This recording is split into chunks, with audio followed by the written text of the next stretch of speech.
शिखा परिवार की लाडली बिटिया या फिर यूँ कहें कि परिवार की आन बान और जान।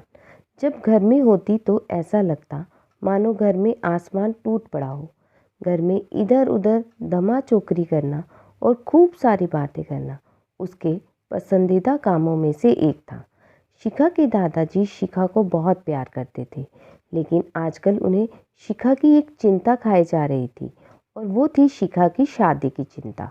बस दादाजी अब हर परिवार में शिखा का ससुराल ढूंढते, लेकिन शिखा को शादी के नाम से इतनी चिढ़ थी कि शादी का नाम सुनते ही वह गुस्सा होकर मुंह फुलाकर दूसरे कमरे में बैठ जाती।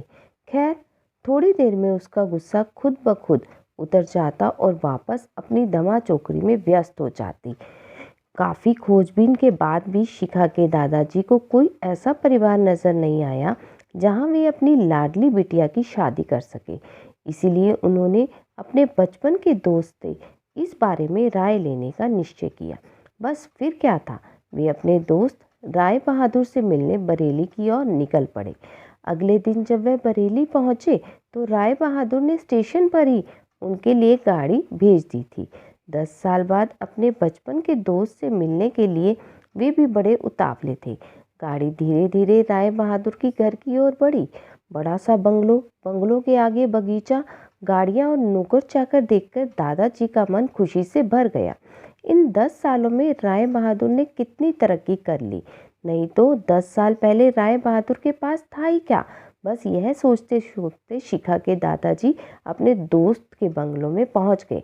गाड़ी की हॉर्न की आवाज़ के साथ ही राय बहादुर घर से बाहर अपने दोस्त के स्वागत के लिए आ गए थे। अपने दोस्त को गले लगाकर वे दादाजी को अंदर ले गए। घर अंदर से भी काफ़ी शानदार था। अपने दोस्त की संपन्नता को देख शिखा के दादाजी भी फूले नहीं समाये। चाय नाश्ते के बाद राय बहादुर ने उसके खास दोस्त से आने का कारण पूछा। दादाजी ने पोती की शादी के लिए अच्छा सा परिवार ढूंढने का काम सौंपते हुए बिटिया का फोटो राय बहादुर के हाथ में सौंप दिया। राय बहादुर भी अपने बेटे विक्रम के लिए एक सुयोग्य कन्या की तलाश में थे। तीखे नैन नक्श चेहरे पर तेज और एक बार में किसी को पसंद आने वाली शिखा बिटिया को फोटो में देखकर ही उन्होंने शिखा को अपने घर की बहू बनाने का फैसला कर लिया। राय बहादुर इतना सोच ही रहे थे कि इतने में उनका बेटा विक्रम आ गया। विक्रम ने दादाजी के पैर छुए और हालचाल पूछने के बाद ऑफिस की ओर निकल गया। विक्रम के जाने के बाद राय बहादुर ने अपने दोस्त से विक्रम और शिखा के संबंध के लिए पेशकश की। शिखा के दादाजी को लगा जैसे राय बहादुर ने उनके मुंह की बात छीन ली हो। खैर, प्रसन्नता से विदा लेकर अपने घर जाने को कहकर दादाजी अपने घर की ओर निकल गए। विक्रम को शिखा बहुत पसंद थी, लेकिन विक्रम की माँ विक्रम की शादी अपने से भी बड़े घर में करना चाहती थी। लेकिन विक्रम के मनाने पर वह मान गई और तय समय पर विक्रम और शिखा की शादी हो गई। ससुराल में शिखा के सास ससुर, विक्रम के बड़े भैया भाभी और शिखा की ही उम्र की एक ननद थी रागिनी। अपनी सादगी और सबका अच्छे से ख्याल रखने के कारण शिखा ने घर में सबके दिलों में जगह बना ली थी। लेकिन अपनी तमाम कोशिशों के बावजूद अपने सासू माँ का प्यार पाने में असफल रही। वह शिखा के हर काम में कुछ न कुछ गलती निकाल ही देती थी। अपनी शादी की रात को ही विक्रम ने शिखा से साफ साफ कह दिया था कि घर के किसी भी मामले में मैं बिल्कुल नहीं बोलूँगा। ना तो मैं किसी बात पर माँ से बहस करूँगा, ना ही तुम्हारा साथ दूंगा। तुम्हारी अपनी समझदारी से ही काम लेना होगा। लेकिन शिखा की लाख कोशिशों के बावजूद भी सासू माँ के व्यवहार में कोई परिवर्तन नहीं आ रहा था। शिखा की ननद जरूर उनकी माँ से भाभी के प्रति इस तरह के व्यवहार पर उलझ जाती, लेकिन इससे भी केवल बात बढ़ने के अलावा कुछ नहीं होता। इसी तरह करीब 1 साल निकल गया। शिखा और विक्रम को जुड़वा बेटियां हुई। उस समय शिखा के लिए अग्नि परीक्षा का समय था। शिखा का दर्द शिखा के लिए आंसू बन गया था। ससुराल में शिखा को संभालने वाला कोई नहीं था और विक्रम और उसके पापा ने शिखा को अपने मायके भेजने के लिए पहले ही मना कर दिया था। एक दिन रागिनी कॉलेज से आई तो उसने सभी को कॉलेज के सालाना कार्यक्रम में आने के लिए कहा और यह भी कहा कि कॉलेज में उसकी 2 प्रस्तुतियां हैं, इसलिए आप सभी को चलना बहुत ज़रूरी है। खैर, ना चाहते हुए भी शिखा को अपनी दोनों जुड़वा बेटियों के साथ रागिनी के कॉलेज जाना पड़ा। कार्यक्रम की शुरुआत में गीत संगीत की कई प्रस्तुतियां हुई।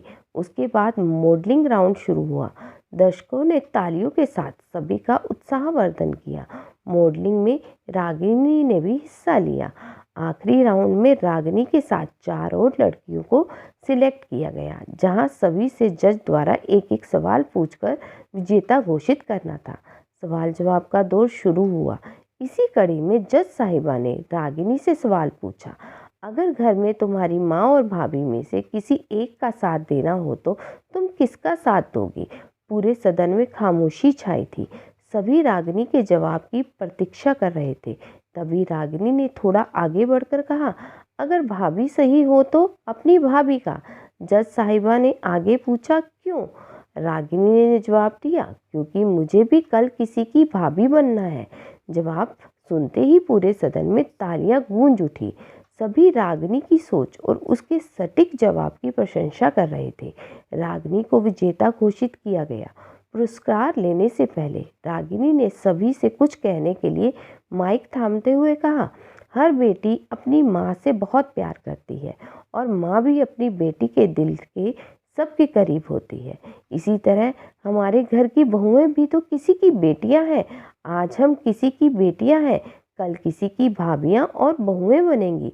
अगर कल हमें कुछ दुख हुआ तो हमारी माँ को भी दुख होगा, और इसी तरह हमारे घर की बहू को दुख हुआ तो उनकी माँ को भी दुख पहुँचेगा। और इस दुनिया में किसी भी इंसान को, किसी को की भी माँ को दुख पहुँचाने का कोई हक नहीं है। इसलिए हर सास अपनी बहू को अपनी बेटी समझे तो आगे चलकर उनकी बेटी भी खुश रहेगी। रागिनी के इतना कहते ही पूरा सदन एक बार फिर तालियों की गड़गड़ाहट से गूंज उठा।